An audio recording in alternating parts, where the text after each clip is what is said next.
lagi tayo nag-iisip sa kanya at ginagawa tayo. Ang ganda tayo na, kaya siya maganda, ang isang maganda mo. Talagang parang sumuko siya na wala ang kanyang anak at nawala siya ang tanda siya sa sarili niya. Bakit? Ganon, mula gamot ako dito na wala ang aking anak. So, hindi niya iniisip pala ang lahat ng bagay sa ating pagsukat ng Diyos. Dahil wala kang magawa dahil lahat yan pinahiram na ng Diyos. Wala tayo karapatan magsisihin natin ang Diyos. Dalang Diyos ay siya yung pag-ibig. Huwag samantalang binigay sa inyo, huwag samantalang pamilya binigay sa inyo, at minahal nyo at pinaway muli. Dahil hindi natin hawak ang bawat buhay natin. Bawat isa sa atin. Si Lord lang ang nakakalam sa atin. Kung hindi niya alam, yung tungkol mundo, marami na wala anak, pamilya, lahat pa. Ialaga niya ng hayop, hanggang siya nakito. Ano sinabi niya? Lord, kung bago siya sa lupa, umigas siya, at masaya pa rin siya, may hininga pa rin siya. So, ang puso ang isipan natin, dapat isipin natin bago tayo magsisi. Kung tayo ng kampo, isipin natin dahil lahat yan pinahiram ng Diyos sa atin. Dahil sabi naman, kung hindi mo alam kung lahat ng bagay, ang pamilya niyo dito sa lupa, pagsamantala. Kung hindi mo may pamilya, pagdating ng oras, isa lang ang pamilya natin, Lord. Harap tayo sa Kanya kung tayo ay tanggapin niya o hindi. Dahil sa pagsisisi mo, doon ka mapapahamak dahil hindi mo alam ang nangyayari, ang binigay ko sa mga sa'yo. Pinahirap na sa iyo yun. Pinagala ang karapan ng magsisi. Kung sabi niya, magbalik loob na ako, magbalik na ako kamot. Dahil walang magpapaliwanag sa kanya. Kaya tayo, may question po, ngayon tayo mamusga kung sino man nasisihin natin, kung hindi natin alam, ang nagbigay ng buhay, siya. Dapat natin magsisihin tayo, baka ikaw ang pupunin niya, wala ka rin magawa. O sabi ng mga anak, bawa, isip mo, pag-isipan mo, kung tama bang isip mo o hindi. Tama bang isip mo o hindi. Dahil baka dyan ka makapahamak. Diyan kami hindi makapahamak. Dahil sa pagpaliwanag ng gawang isa sa atin ay pag-ibig ang daladala, ang dapat tayo patungo. Kung sino mo sa tanda yun, di ko na sinabi nila nila siya, di ko na naman. Dahil damdam siya sa Diyos. Isipin ninyo, isang mong gano'n kayo, yung anak niyo, napapagalit na ng tao, yung anak mo hindi mo napagalit. Ngayon, sino doon? Sarili mo, ang Diyos, ang tanong, ang sagot. Ha?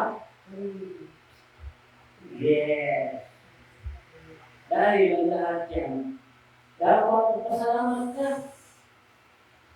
Lord, kinuha niyo ako sa mantalang naging anak ko dito sa lupa. Binigyan mo, kunting panahon ay nagsama kami. At binawi niyo muli. Lord, maraming salamat. Hanggang doon lang kami magsama. Pagsamantala lang ang ating anak. Dapat pasalamat ka. Hindi ka nagmumuk, hindi ka magdamdam. Kung ang karapatan, zero din ang bigay ng anak sa iyo, kasama siya ng bahay. Wala naman tayo, bibigyan kung ayaw ni Lord, hindi ka bibigyan na. Kasi si Lord ang gawin para paano mo sa dito. Yan ang sumukin sa iyo. Kung ito ay tunay, nagmamahal ng Lord, bago ka mamusga at bago magsisi, isipin mo na. Pag-isip mo kung tama ba ito, ay pinagsisi mo si Lord. Bakit hindi mo makakakila? Nagiging mula ko sa iyo, Lord. Marami yan. Ginawa ko ng paraan, Lord. Nagiging mula ko. Bakit yung ginawa ka? Bakit mahal? Marami yan. Hindi mo alam. Binigay lang nandun lang ang bata binigay. Dahil yan ang nakakala sa kanya. Yung palawang oras yun, hanggang doon lang siya. Tama. Tama, hindi. Tama po. Hindi natin siya sige, Lord, maraming salamat. Ito ang bata, binigay. Hindi pagsamantala ay ng taon. At nakapiling ko, maraming salamat. Namahal ko natin siya. At pinakamahal na mahal ko kayo. Dahil pagsamantala niyo lahat. Amin dito, pinabigay niyo sa amin. Lupa, mamuno, alagang maso, at kapatid mo, at pamilya mo na pagsamantala kayong lahat. Dahil doon mo makikita kung tunay kayo naglingkod at nagpapatulong kayo kumapit sa Diyos.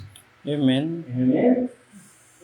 Dahil kung kayo ay kumapit sa Diyos, hindi nyo yan isipin ng anuman. Isipin nyo kung paano nandito binigay sa akin, paano si Lord ay lagi ay nasa akin.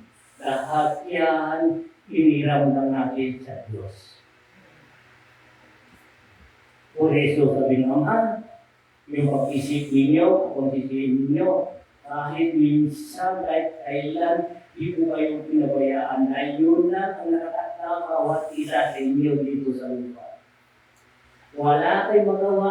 Kagustuhan ng bata yun. Ginawa sa dahil yun. At bago siyang sinaba dito, nagpirma sa doon sa langit, sa angel, ito lang taon ako titira doon at babalik ulit ako. Walang nakakalam yan. Itong taon lang, 15 years bago ako babalik ulit doon. Dahil bago kang namatay, pagdating ng Espiritu sa langit, hahanapin, anong pangalan mo? O, ngayon, itong taon ito, nakakataka na, bubuksan na ang libro para sa iyo. Alam niyo ko yun na hindi. Kung di magsisisi, lahat tayo dadaan doon. Lahat tayo dadaan doon. Mawawala tayo dito sa libro. Alam doon natin pagsamantala. Dito ang magsisisi natin sa mundo. Dito tayo naging second coming. Nagkatawang tao tayo binigay ng Diyos para may pag-asa tayo pumalik sa Kanya. Kung kayo ay nagbago dito, ay masarap tumira sa langit. Mahirap tumira sa mundo. Kung ang mundo natin ay kasakiman, makasarili. Dahil nakabusik-tarot ka, dahil ang mundo natin nandito na ang kasamaan ng lahat. Ikaw lang ang magbibigay ng iyong kaligtasan. Amen? Amen. Sa langit, walang pera. Lahat ang gusto ko ay nandoon. Dahil lahat yung ginawa ng Diyos para matikman niyo rin dito sa lupa. Amen? Pusong sarap, mabuhay, kapiling natin ng Diyos. Kahit nandito tayo, lagi natin ginagabay, humingi ng gabay sa Diyos para ka na rin sa langit. Tandaan ninyo, kung kayo ay lagi nag-pray, nagdadasal at sinuko yung sarili mo sa Kanya, parang masaya ang puso at isipan niyo dahil binigay mo na lang lahat dahil alam mo ay bilang araw darating na rin sa Kanya. Ibig sabihin, mag-ipon ka ng kayamanan na mabuti niya, very good. 95%. 95% pa para kayo ay makakakit. Doon. Oh. Di ba? Bakit 5? Hindi pa. Ang lima yan, doon nyo ang malalaman ang pagsisisi, ang pagbabago at masaya ng bawat isa sa atin. Amen. Di ba? Ang masaya. So, ang sabi ng matanda ay, magbalik loob na ako, magkamot na rin ako, ibalik na ang kapangyarihan ko. Sabi ko, pangyayari yan basta gawin mo ang dapat mong gawin. Huwag mong sayangin ang panahon na kung nandito tayo. Kawalan tayo ng gawa ng mabuti. Nakakipon tayo ng kayamanan patungo sa Diyos. Ano ba ang kayamanan na gusto ng Diyos para sa atin ay yes, kahugihan ang gawa ng mga kanila. Ang dito, hindi nakukuha sa pera.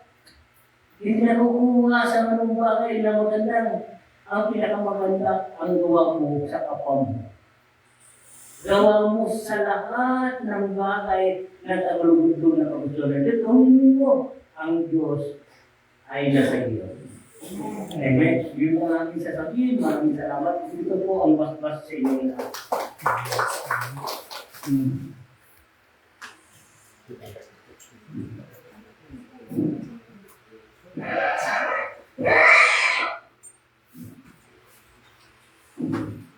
Thank you for watching po sa inyo lahat and a blessed Sunday. Nawala na sa mabuting kalagayan po ang lahat. Tayo sa salita ng Diyos para sa pagmamahal.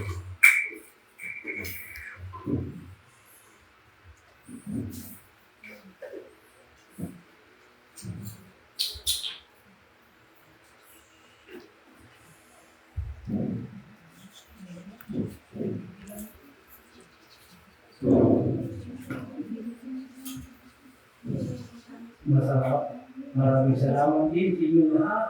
Masarap tuminig ng kwento ng Diyos. Di ba? Masarap magtuminig ng kwento ng Diyos. Diyos ay pag-ibig. Diyos may mala. Diyos ang kaligtasan. Ang Diyos ay lahat ng pag-ibig ay nasa Kanya. Amen? Mabuhay kayong lahat. Pinagpala kayo ng Diyos. Bawat isa sa inyo hanggang nanonood, pinagpala kayo ng Diyos. Sa pangalan ni Jesus, sabihin ng Ama natin sa Daligtas, mabuhay kayo, mabuhay tayong lahat, mabuhay din si Jesus. Lahat din nagkakaisa na tayo, habang may buhay, may pag-asa. Amen. Salamat, salamat, salamat. Salamat. Thank you. Thank you for watching and God bless po sa inyo lahat. At tayo. Lagi, yes tayo po. Good luck na.